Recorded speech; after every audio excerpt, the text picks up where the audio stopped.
The Father's Choice. Chapter 1. New Beginnings. David lives with his father George. They have a small family shop. David helps his father and takes care of the shop. Every morning, David makes breakfast for them. One sunny morning, David is in the kitchen. He cracks eggs into a pan. George is sitting at the table, drinking tea and reading the newspaper. David asks, "How are you, Dad?" George answers, "I'm fine, David. Thank you." David puts eggs and toast on a plate. He gives it to George. George says, "You cook well, just like your mom." David smiles. He misses his mom. One day, David goes to a charity event. He meets a woman named Emma. They talk and laugh. Emma gives David her phone number. David is happy. They go out together. They walk in the park and eat dinner. David likes Emma very much. They kiss goodnight. David feels he is falling in love with her. David and Emma get married outside with friends and family. Emma moves in with David and George. David is very happy. David introduces Emma to George. He says, "Dad, this is Emma. I love her." George smiles. He says, "Hello, Emma. Nice to meet you." Emma smiles too. She says, "Hello, George. Nice to meet you too." They have dinner together. David feels very happy. Chapter 2. Conflicts emerge. Emma now lives with David and George. She wants to help in the house. She changes things in the kitchen to make it better. One morning, George looks for his coffee mug. He can't find it. He is surprised. "What's happening here?" George asks. "I changed the kitchen to help," Emma says. She smiles. George is unhappy. He says, "I liked it the way it was. I knew where everything was." Emma is sad. She says, "I didn't mean to cause trouble." David sees this. He says, "It's okay, Dad.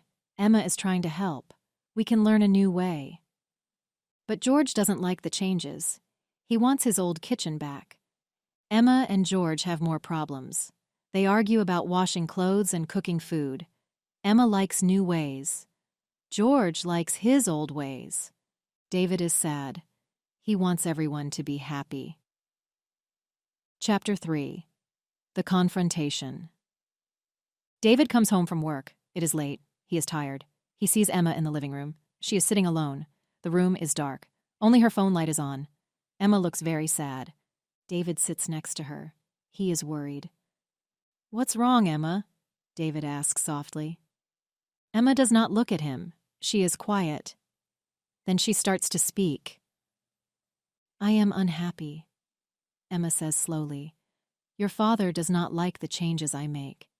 He does not like my ideas." David listens.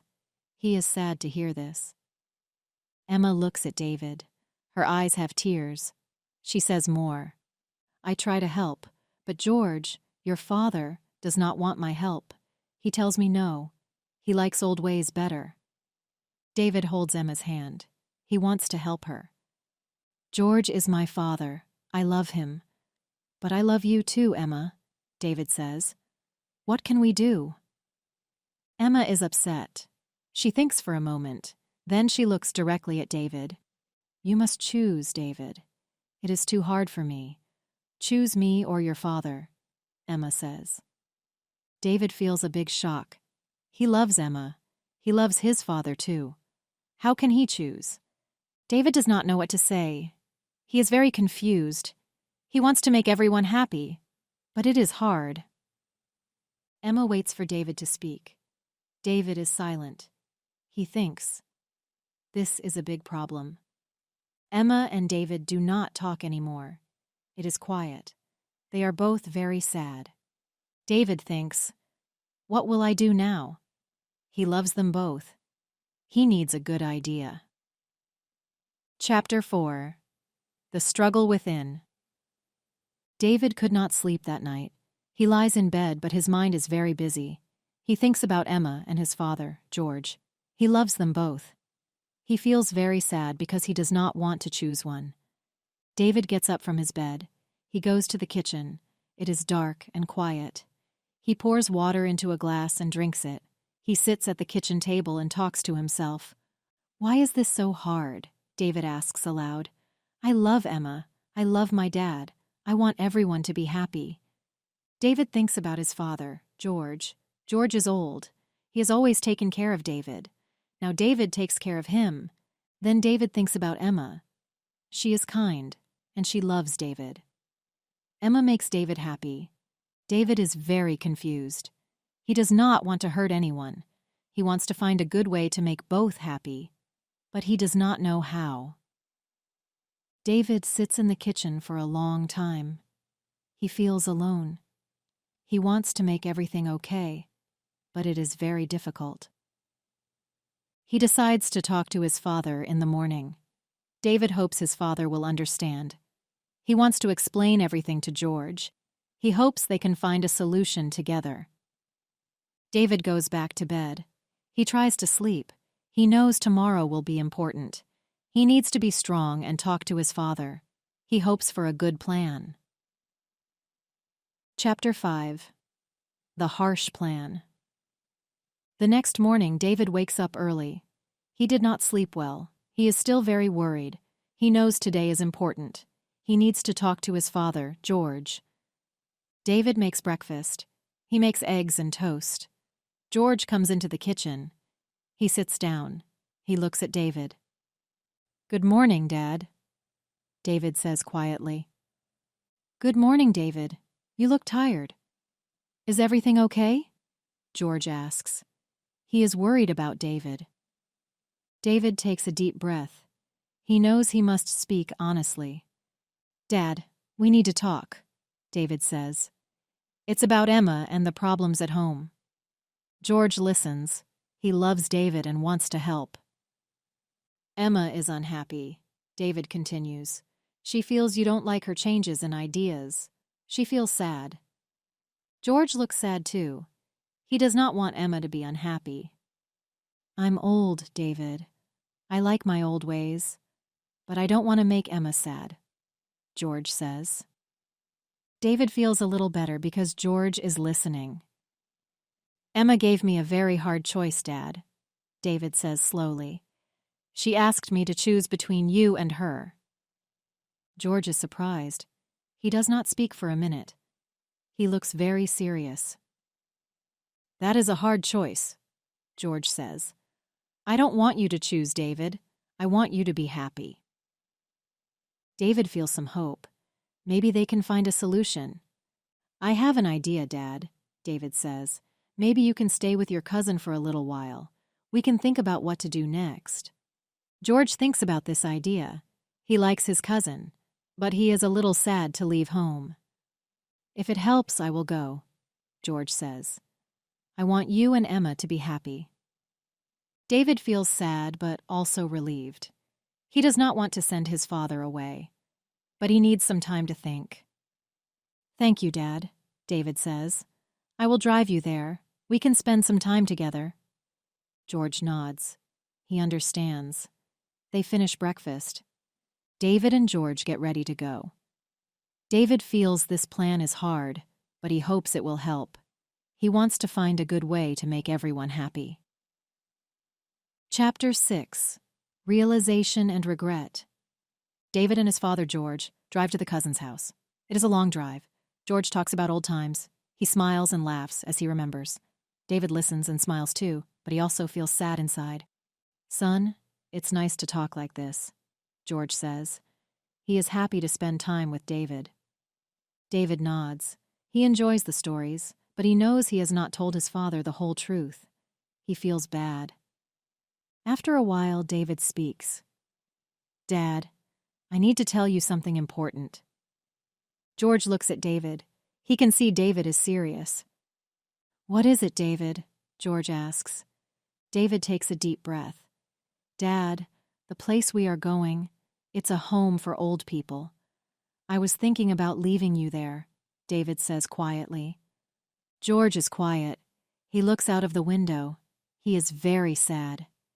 David sees tears in his father's eyes. "David, why?" George asks softly. David feels very bad. He knows he made a mistake. I thought it would help with the problems at home, but now I know it was wrong. I am so sorry, Dad. George looks at David. I understand you are in a hard place, but I don't want to stay away from you. I love you, and I want to help. David feels a big relief. He is grateful for his father's kindness. Thank you, Dad. I was wrong. Let's go back home. We will find another way to solve our problems, David says. George agrees. Let's go back and talk with Emma. We can all find a solution together. David turns the car around. They drive back home. David feels better. He is ready to fix things with Emma and his father. David and George talk more on the way home. David is glad they are together. He knows he must work hard to make everyone happy. Chapter 7. A Change of Heart and Reconciliation. David and George arrive back home. David feels nervous but also hopeful. He knows they need to talk to Emma and solve their problems together. When they enter the house, Emma is sitting in the living room. She looks up and sees them. Emma looks surprised and a bit worried. Hello, Emma, David says. He sits next to her on the couch. George sits on the other side. We need to talk, David starts. I made a mistake today. I thought about a solution that was not good. I am very sorry. Emma listens quietly. She sees that David is sincere. I took Dad to visit his cousin, but actually I was going to leave him at a place for old people. I thought it might make things easier at home, but I realized it was wrong, David explains. Emma looks at George. She feels sad that David thought about this. George, I am sorry too, Emma says. I should not have made David choose between us. It was not fair. George nods. Thank you, Emma. I want us all to be happy. I know I can be hard to live with sometimes. I will try to be more open to changes. David feels relieved. Thank you both. I love you, and I want us all to live together happily. Let's find a way to make it work. They all agree to talk more and understand each other better. They decide to make small changes in the house that everyone agrees on. George tries some of Emma's new ideas. Emma learns to appreciate some of George's routines. As they spend more time talking and working together, they start to understand and respect each other's feelings and preferences. David is happy to see his father and Emma smiling and talking. He feels hopeful about their future together. They all have dinner together that evening. They talk and laugh. David looks around the table and feels grateful. He knows they have made a good start towards living in peace. Chapter 8. Peace Restored. Over the next few months, David, Emma, and George work hard to live together happily. They talk a lot about how they feel and what they need. They learn to listen to each other. Every morning, they eat breakfast together. They plan their day. They talk about small things that matter to them. This helps them understand each other better. Emma tries to keep some of George's old ways in the house. She sees that these things make George happy. George tries some of Emma's new ideas. He finds some of them very good. David is very happy to see his father and Emma getting along. He feels peaceful in his heart. He knows they all love each other. One evening, they sat down for dinner together. David looks around the table. He sees George smiling. He sees Emma laughing. David feels very grateful. I'm so grateful for this, David says. I'm happy we found a way to make things work. George nods. Me too, son, he says. It's good to be happy together. Emma smiles. I'm glad too, she says. I'm happy we can all be a family. They finish their dinner. They help each other clean up. Then they sit in the living room. They watch a movie together. They laugh and enjoy their time. Before they go to bed, David says again, I love you both. I'm so happy to have you both in my life. George and Emma smile. We love you too, David, they say. We're happy to be with you. They all go to bed feeling happy and loved. They know they have found a good way to live together. They look forward to many more happy days. The end. The story you provided, particularly in its simplified form, aligns closely with the A1 level of the Common European Framework of Reference for Languages, CEFR. Here's why it fits this level. 1. Vocabulary range. The vocabulary used throughout the text is very basic and frequently repeated, which is typical of the A1 level. Words and phrases like happy, sad, talk, good morning, and I love you are simple, commonly used expressions that A1 learners are expected to know. For example, the phrases David feels very sad and Emma listens quietly use elementary-level adjectives and straightforward verbs. 2. Sentence complexity. The sentences are short and use simple grammatical structures. They predominantly feature the present simple tense, with some uses of past simple to describe actions, which is suitable for A1. Examples include David makes breakfast and George sits down, both of which demonstrate basic subject-verb-object construction without complex clauses or passive voice. 3. Cohesion and coherence. The text uses basic linking words such as but, and, then, which are within the A1 skill set. These connectors help create simple narrative coherence, guiding beginner readers through the sequence of events without introducing the complex logical or temporal relationships expected at higher levels. 4. Interactional management. The dialogue within the story is straightforward and reflects basic conversational exchanges without idiomatic expressions or indirect speech, which are beyond A1 capabilities. For instance, "What's wrong, Emma?" and "I am sorry too" are direct and lack nuanced language or subtext, making them appropriate for A1 level understanding. 5. Task achievement. The narrative achieves a level of task completion expected at A1, where the focus is on very basic personal and family relationships, everyday activities, and expressing feelings in simple terms. The plot does not require an understanding of complex motivations or abstract themes, sticking instead to concrete and familiar situations.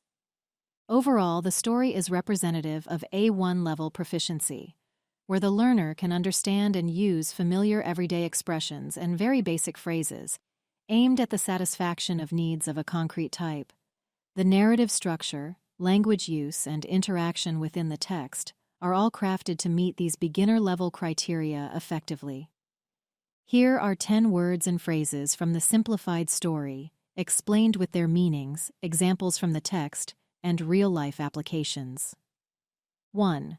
Unhappy, meaning sad or dissatisfied. Story example. I am unhappy, Emma says slowly. Real-life example. You might say, I am unhappy with this meal if your food at a restaurant isn't cooked as you requested. 2. Change. Meaning, to make or become different. Story example. Emma is unhappy with the changes I make. Real-life example. I need to change my appointment time if a scheduled meeting no longer suits your availability. 3. Help. Meaning, to make it easier or possible for someone to do something by offering them one's services or resources. Story example. I thought about a solution that was not good. I am very sorry. Real-life example. Offering to carry groceries for an elderly neighbor is a way to help them. 4. Surprised, meaning to feel mild shock or astonishment. Story example. Emma looks surprised and a bit worried. Real-life example. You might feel surprised if you receive a gift from someone unexpectedly. 5. Quiet, meaning making very little noise. Story example. Emma listens quietly. Real-life example. In a library, you are expected to be quiet so that everyone can concentrate on reading or studying. 6. Agree, meaning have the same opinion about something, concur. Story example.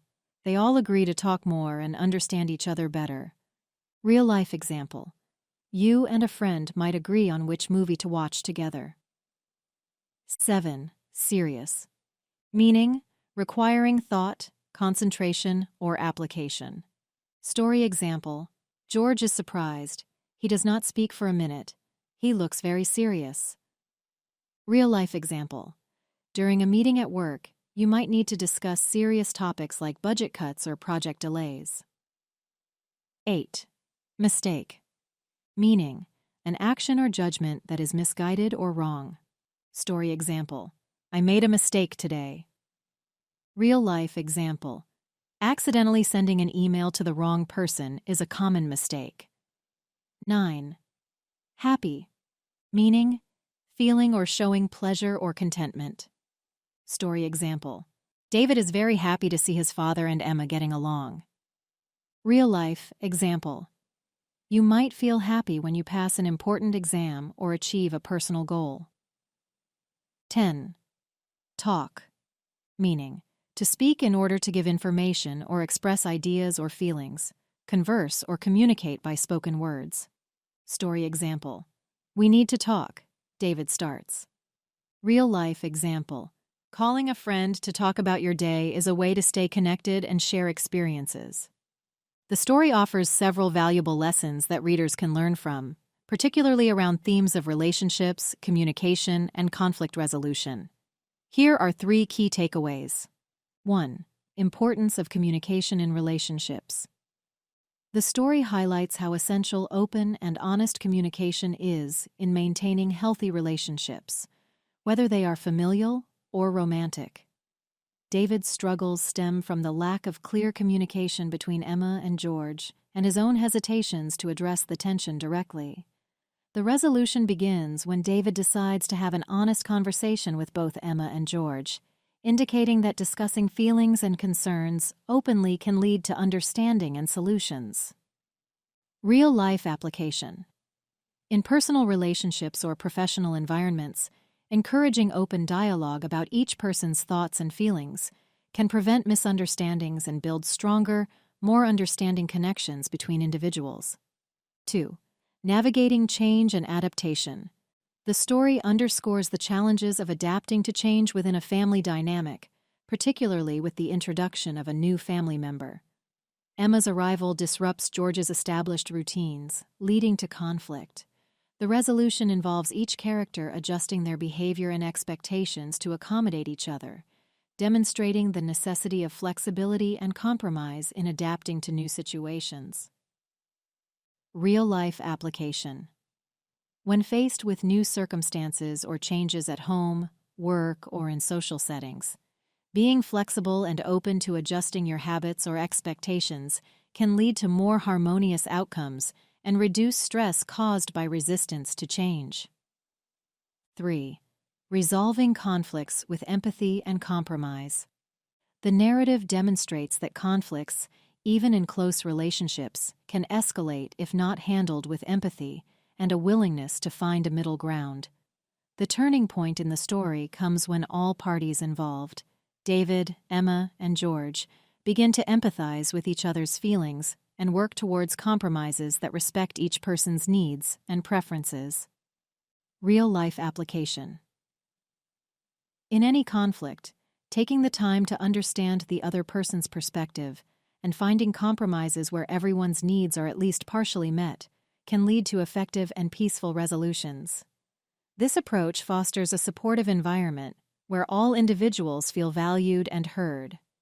These lessons from the story are applicable in everyday life, helping individuals navigate their relationships and challenges with greater awareness and emotional intelligence. This story and voiceover have been provided by English Made Easy. Learn through stories. Copying or re-uploading is strictly prohibited.